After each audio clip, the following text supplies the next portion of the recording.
स्नेही बंधुओं, इंसान के जीवन में परिवार का, समाज का, राज्य का और देश का बहुत बड़ा महत्व होता है।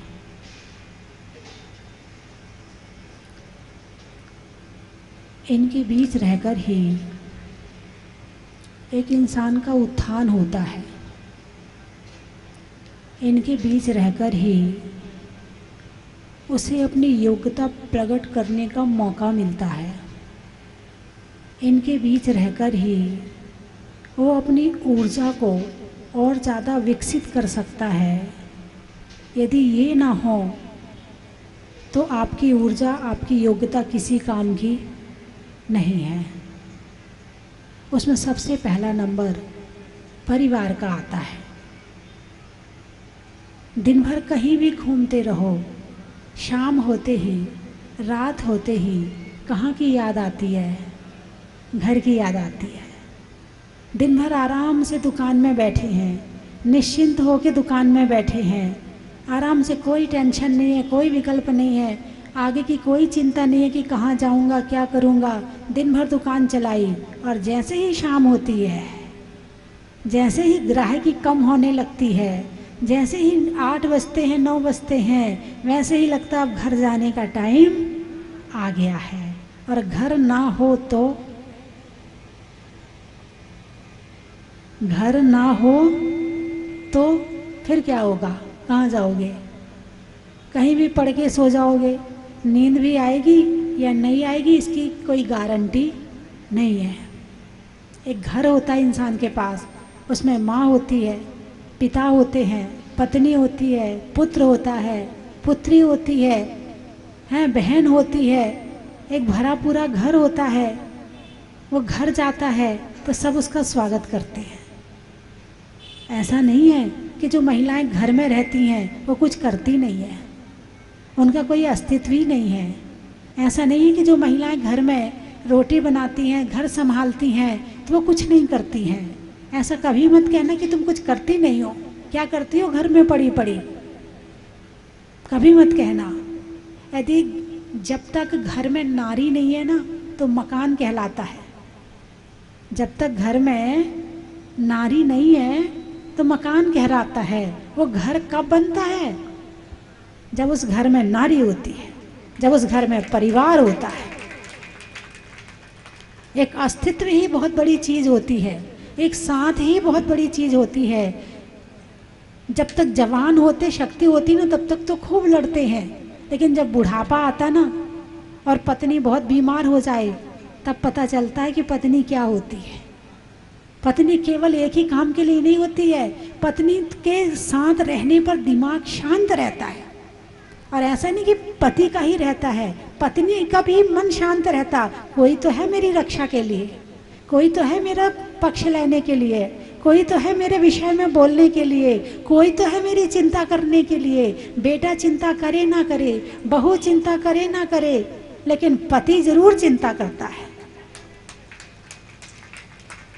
कई बार होता है जब बेटे बड़े हो जाते हैं तो पत्नी जो है पति को इग्नोर करने लगती है।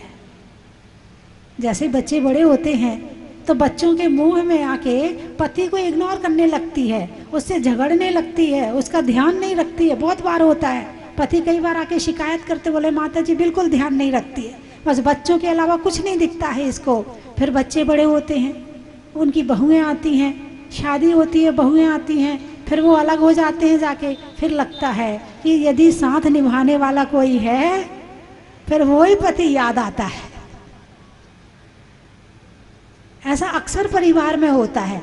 बच्चों के आते ही पत्नी का मन डाइवर्ट हो जाता है, और जबकि बुढ़ापे तक जो तुम्हारा साथ निभाएगा वो तुम्हारा पति ही है।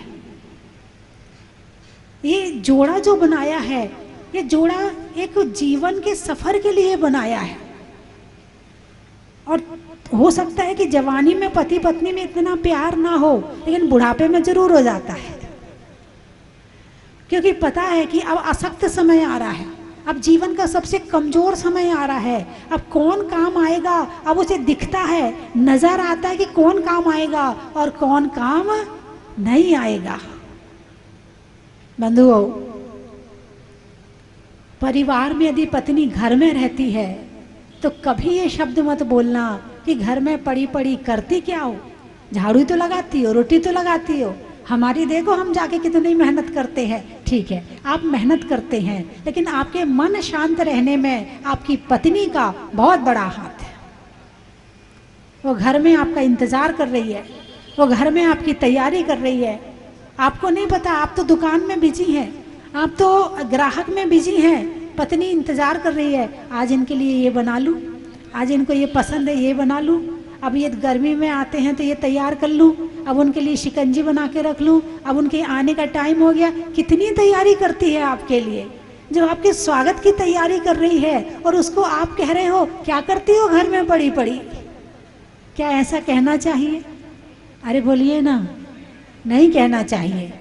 और पत्नी को भी नहीं कहना चाहिए। पत्नी भी बहुत शिकायत करती है, तुम ये नहीं लाते हो, तुम वो नहीं लाते, तुम ये नहीं खरीद सकते, देखो उसके पति ने तो उसको डायमंड का सेट गिफ्ट किया है, देखो उसके पति ने तो ये ला के दे दिया। अरे भाई, पति की जब हैसियत होगी तो अपने आप ला के दे देगा।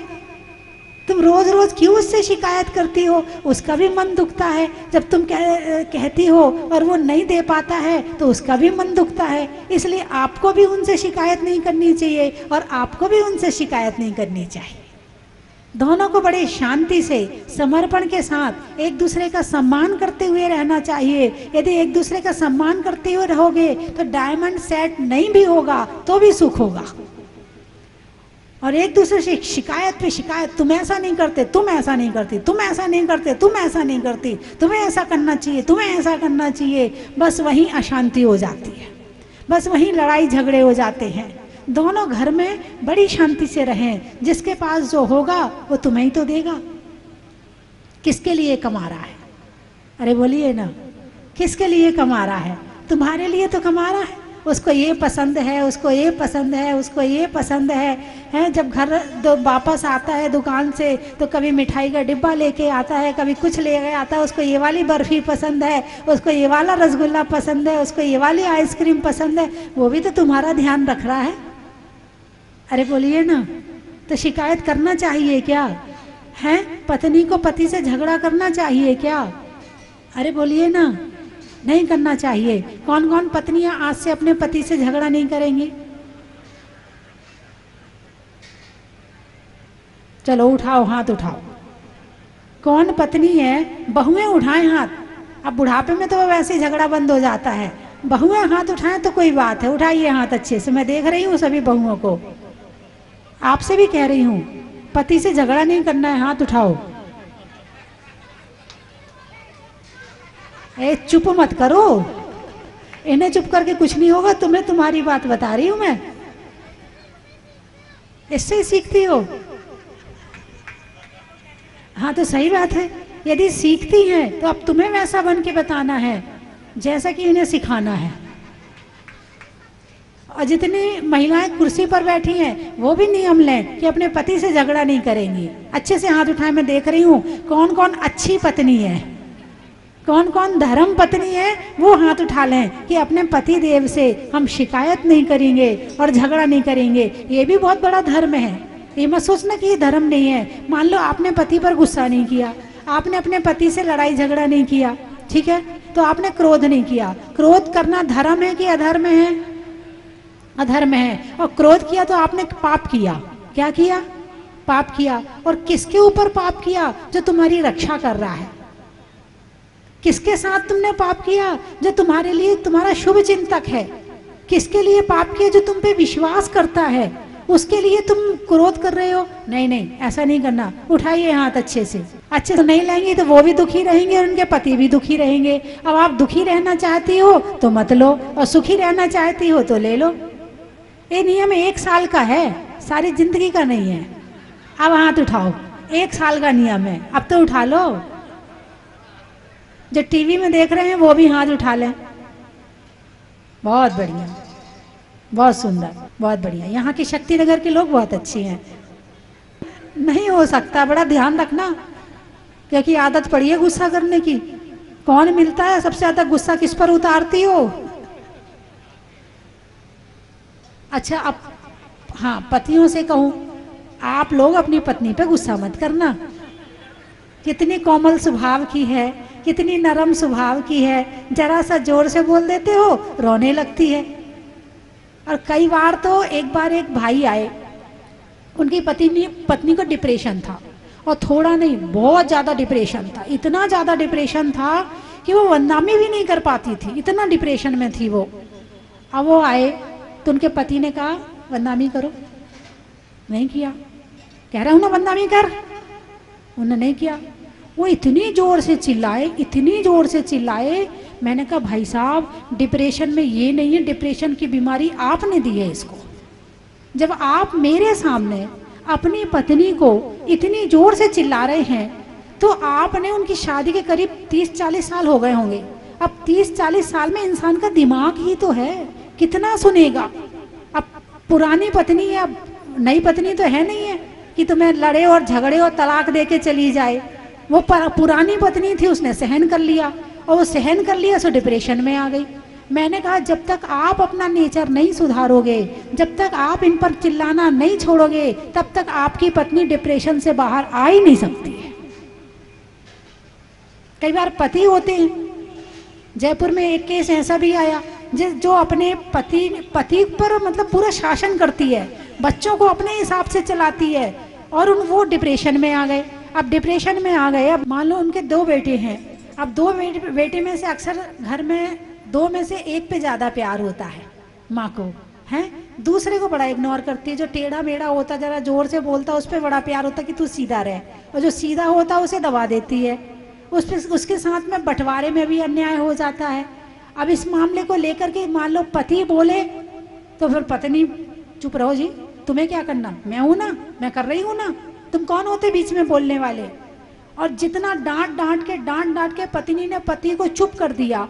अब वो घर में सब कुछ देख रहा है कि किसके साथ गड़बड़ हो रहा, किसके साथ क्या हो रहा है। अब वो सोच सोच के कहीं बोल पाता नहीं है, कह पाता नहीं है। अब पत्नी ऐसी है कि बाहर भी नहीं कह सकता किसी से। अब वो डिप्रेशन में आ गया। ऐसा भी केस है कि वो पत्नी जो है, यदि पति जरा सा बोले तो वो जो पत्नी उसे नींद की दवाई दे देती, सो जाओ।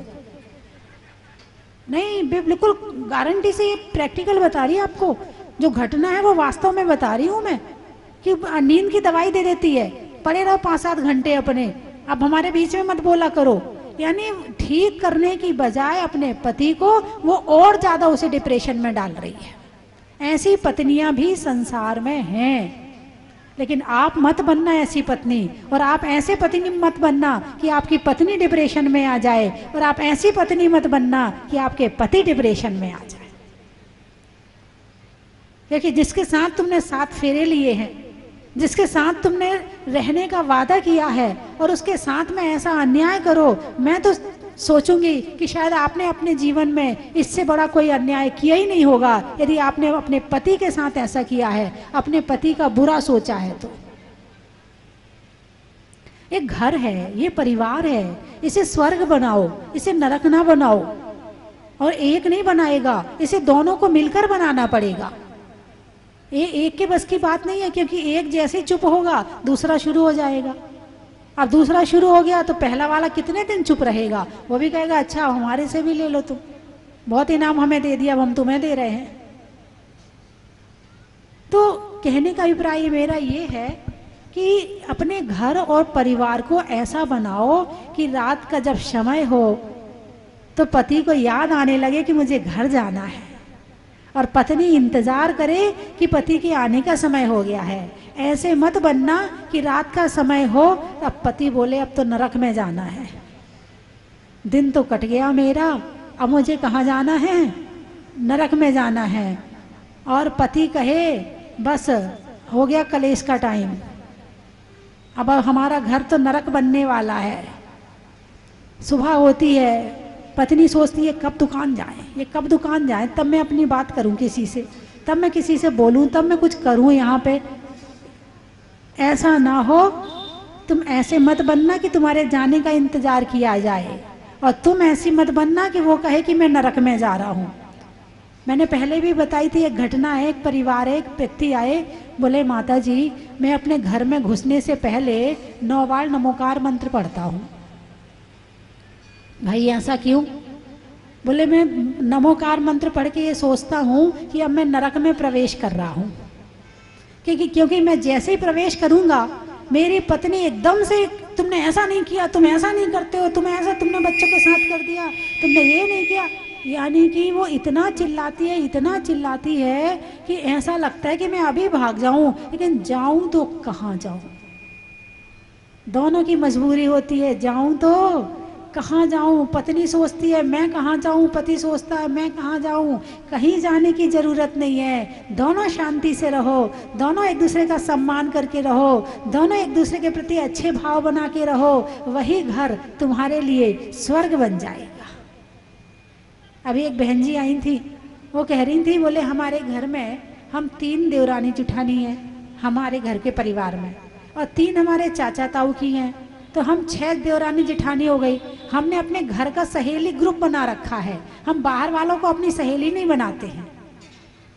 और खुद देवरानी जेठानी कैसी होती है, देवरानी जेठानी की पड़ोस में बुराई करेगी और जेठानी देवरानी की करेगी। अरे दोनों बहन बहन बन के रहो, दोनों मिल के रहो। यदि तुमने अपने घर की बुराई बाहर करी तो बाहर वाले मजा लेने के अलावा कुछ नहीं करेंगे। देखो उनके घर में क्या मची हुई महाभारत हो रहा है, आपस में पटती नहीं इनकी, आपस में तो ये खूब लड़ते हैं। ये दुनिया में जाके कहेंगे, कहो उसी से जो ना कहे किसी से, और मांगो उसी से जो दे दे खुशी से। अपने घर की बुराई बाहर वालों से मत कहना, वापस तो घूम के आएगी ही आएगी, दुनिया गोल है, घूम के तुम्हारे घर में आएगी और पता चलेगा तो जो अनमोल थोड़ा था वो और ज़्यादा हो जाएगा। इसलिए अपने घर की बुराई बाहर वालों से मत कहना। जो अभी चर्चा चल रही है कि हमारे 3 मित्र हैं, 3 मित्र में पहला मित्र हमारा शरीर है, इस पर चर्चा हो चुकी थी। दूसरा मित्र हमारा परिवार है। कौन है? दूसरा मित्र हमारा परिवार है। इस परिवार को इतना अच्छा बनाओ, इतना अच्छा बनाओ, अपने बच्चों को इतना अच्छा बनाओ। कम से कम आप फैक्ट्री नहीं खोल पा रही हो, कम से कम आप दुकान नहीं चला पा रही हो, कम से कम आप नौकरी नहीं कर पा रही हो, तो अपने घर को ही अपनी कार्यशाला बना लें, घर को ही अपना ऑफिस बना लें, घर को ही अपनी फैक्ट्री बना लें, और यहाँ संस्कारों का उत्पादन करें। अपने बच्चों में बैठकर संस्कार दें, बच्चों को पूरा टाइम दें। ये नहीं कि फ्री हुई रसोई से और मोबाइल लेके बैठ गई, तुम अपना मोबाइल लेके बैठ गए और बच्चे अपना मोबाइल लेके बैठ गए। नहीं, अपना बच्चों को कितना टाइम देना है, बच्चों में को क्या क्या सिखाना है, बच्चों के अंदर कौन कौन सी विनतियाँ याद करवानी है, कौन सी भावना याद करवानी है, कौन सा उन्हें पाठ पढ़ाना है, कितने बजे पढ़ाना है, खेल खेल में कैसे पढ़ाना है। अपनी पूरी एक कार्यशाली बनाओ। आप घर में रहती हो तो घर में रहने का ये मतलब नहीं कि आप बुरी जगह रह रही हो, बेकार जगह नहीं। यदि आपने घर को अच्छा बना दिया तो मैं समझूंगी कि आपने आने वाली पीढ़ी तैयार कर दी, और आने वाली पीढ़ी तैयार कर दी तो इसका मतलब आपने भविष्य तैयार कर दिया। वर्तमान समय में भविष्य बनाने की योजना यदि कहीं बन सकती है तो उसका नाम है घर, उसका नाम है परिवार। और जो महिलाएं अपने बच्चों पर, अपने घर पर, अपने पति पर, अपने और खुद पर ध्यान देती हैं, उनका घर अच्छा बन जाता है। और जो ध्यान नहीं देती हैं उनका घर बिगड़ जाता है, फिर बाद में परेशान होती हैं। अभी तो टाइम नहीं देंगी, अभी तो मोबाइल में यहाँ लगी रहेंगी, वहाँ लगी रहेंगी, अपने आधा घंटा उनसे बात करना है, पौन घंटा उनसे बात करना नहीं। जब तक मैं अपने घर के संस्कार न दे दूं बच्चों में, जब तक अपने घर की कार्यशाला ना पूरी कर दूं, तब तक मैं किसी को टाइम नहीं दूंगी, चाहे रिश्तेदार हो, चाहे पीहर वाले हो, चाहे कोई हो। यदि महिलाएं इतना संकल्प ले लें कि अपनी मोह माया से दूर करके थोड़ा घर को टाइम देना है, घर में रहना अलग बात है और घर में टाइम देना अलग बात है। ऐसा अपना घर बनाओ कि आपका जीवन स्वर्ग बन जाए, और जब बच्चों में संस्कार दोगी तो आपके बच्चों का जीवन स्वर्ग बनेगा। और यदि आपने ये काम अभी नहीं किया तो अपना जीवन नरक बना लोगी, और आने वाली पीढ़ी है तो उनका जीवन भी नरक बन जाएगा। आपका अपना जीवन और बच्चों का जीवन स्वर्ग बनाना है या नरक बनाना है, ये आपके हाथ में है। अरे बोलिए ना, ठीक बात है या नहीं है? है। तो इसमें दादा दादी का भी बहुत रोल होता है। ये मत सोचना कि केवल बहू का रोल होता है, इसमें दादा दादी का भी बहुत रोल होता है कि घर को कैसे समेट के रखना है, दो बहुओं को कैसे एक रखना है, कैसे दोनों से प्रेम से काम करवाना है, कैसे दोनों को प्रेम से रखना है। ये इसमें दादा दादी का भी बड़ा रोल होता है। ये बड़े दिमाग से, जितने दिमाग से इंसान ऑफिस चलाता है, जितने दिमाग से इंसान बाहर का काम करता है, दुकान चलाता है, उतने ही दिमाग यदि घर में खर्च ना किया जाए तो तुम्हारा घर खराब हो जाता है। उतना ही दिमाग घर में लगाना पड़ा जरूरी है आपको। और जो नहीं लगाता है वही अपनी रोटी पानी और मोबाइल, इससे ज्यादा की सोच जिनकी नहीं है उनने अपना घर खराब कर लिया। और जो इससे ऊपर उठ के सोचता है कि अपने बच्चों को किस लेवल तक ले जाना है, कहाँ तक ले जाना अपने बच्चों को, मुझे किस लेवल तक जाना है, ऐसा ना हो कि बच्चों के कारण आप खुद को भूल जाओ। खुद को मत भूलना, खुद का भी लेवल बनाना कि तुम्हें कहाँ तक जाना है, तुम्हें क्या सीखना है, तुम्हें क्या करना है। घर में रहकर बहुत सारे काम हो सकते हैं। तो मेरी बात आपको अच्छी लगी? अरे बोलिए ना, अच्छी लगी? चलो समझ में आ गई? ठीक है, समाप्त करूं? बस आप सीख गए ना, इतनी बड़ी बात सीख गए, और क्या चाहिए आपको? अपने घर को आपने ऑफिस, फैक्ट्री, कार्यशाला बना दी, और क्या चाहिए आपको? कल बताऊंगी कि घर को संस्कारित कैसे करना है, लड़की को संस्कारित कैसे करना है, लड़कों को संस्कारित कैसे करना है, पति को संस्कारित कैसे करना है। ये नारी के हाथ में है। हाँ, वो अपने बुद्धिमत्ता से कैसे पति को संस्कारित कर लेती है पता भी नहीं चलेगा। ठीक है, तो समाप्त करूं फिर मैं? कार्य करने में वास्ते का, बच्चों में बस्ते का और आपके नाश्ते का, हिंदी में मात्रा का, स्कूल में छात्रा का और जयपुर की यात्रा का, पानी में मगर का, चलने में डगर का और जयपुर में शक्ति नगर और वैशाली नगर का बड़ा ही महत्व है, त्रिवेणी नगर का बड़ा ही महत्व है, छोड़ने में आसक्ति का, करने में अभिव्यक्ति का और शक्ति नगर वालों की शक्ति का बहुत बड़ा ही महत्व है, और शक्ति नगर वालों की भक्ति का बड़ा ही महत्व है। बड़ा अच्छा लगा। बहुत दिन से नाम सुन रही थी शक्ति नगर का, लेकिन आज आकर देखा तो बहुत अच्छा है शक्ति नगर। आपके पास शक्ति बहुत है और आप अपनी शक्ति का उपयोग सही जगह में कर दें तो शक्ति से शक्ति बढ़ जाती है। यहाँ की नारी शक्ति काफ़ी मजबूत है। बड़े प्रेम से पुरुष की शक्ति को चला रही है। कोई बात नहीं है, कभी नदी नाव में और कभी नाव नदी में, एक ही बात है, उसमें क्या बात है। मैंने सूर्यनगर चतुर्मास किया दिल्ली में, वहाँ पर जो समाज की कमेटी थी वो महिला कमेटी थी।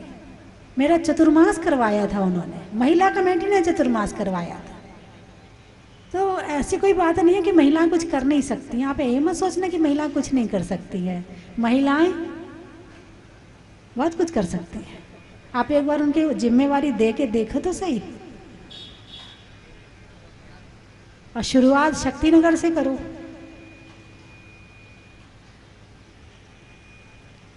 आज जहाजपुर में जो लोग आए उनका महत्व बता दूं।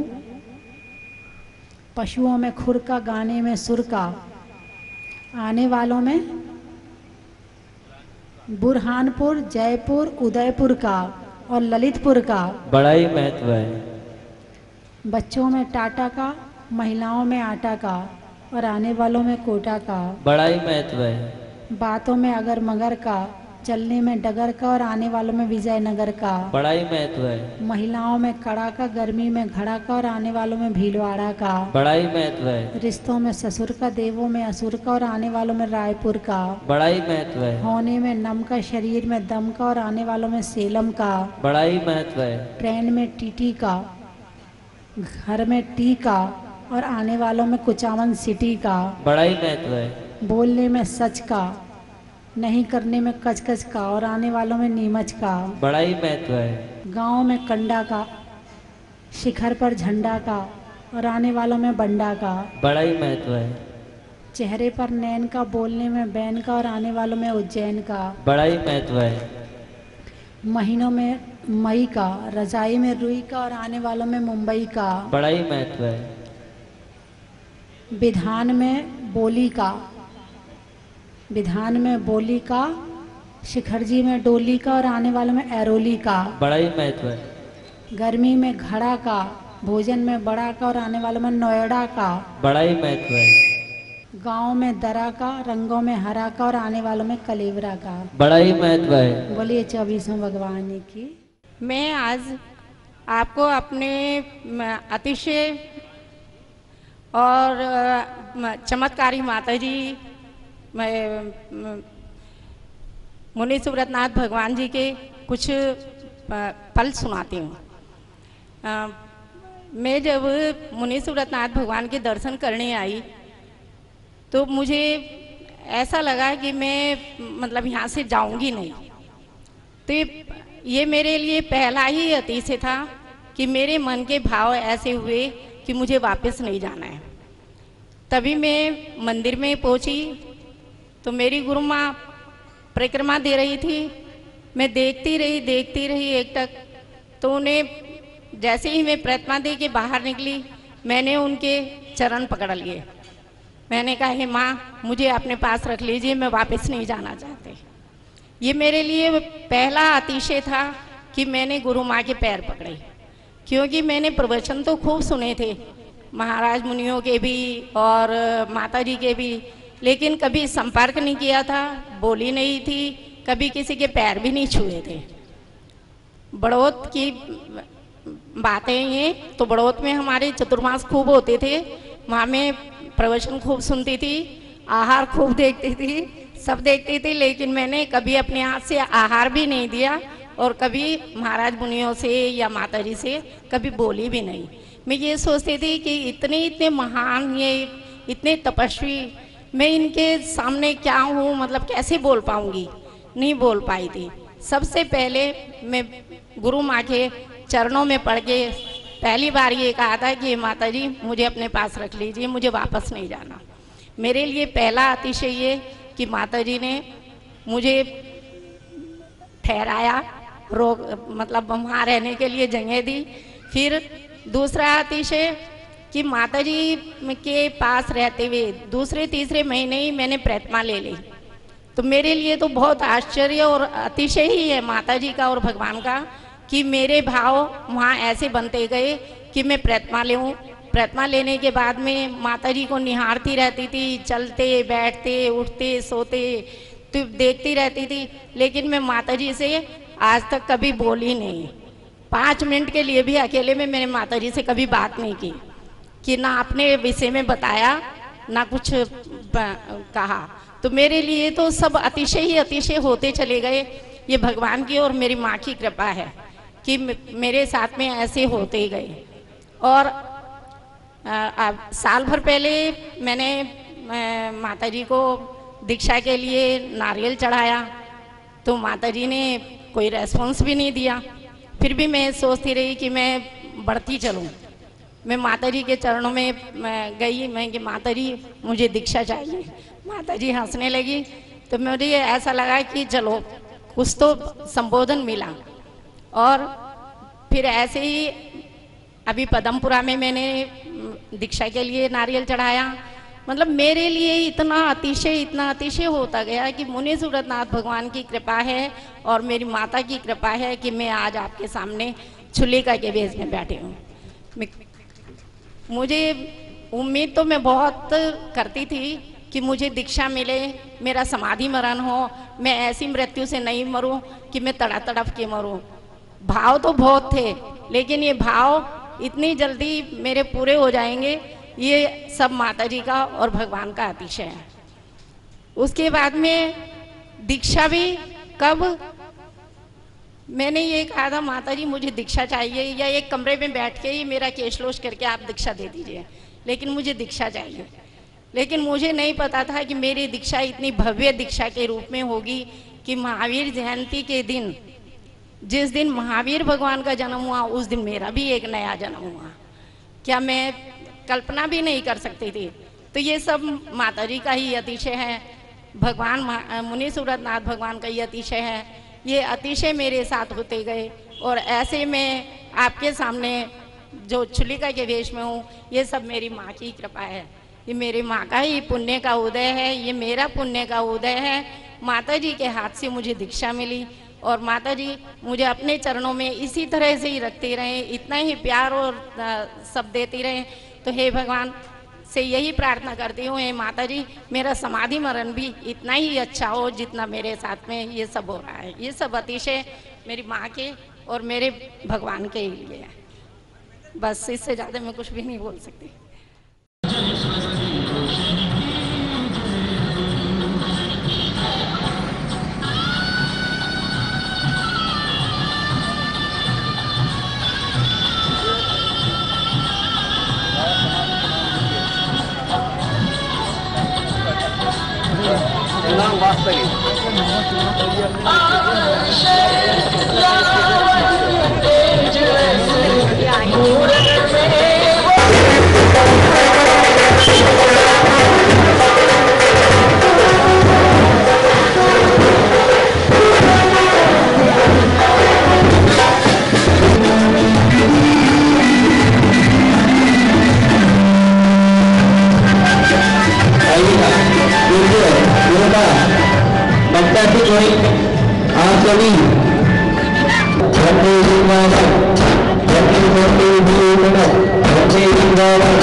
चन की थाल को सजाओ रे आज, रत्नों की थाल को भर लाओ रे आज। आओ आओ करे रे गुणगान आरती भगवन की, आओ आओ करे गुणगान आरती भगवन की। आओ आओ करे रे गुणगान आरती भगवन की।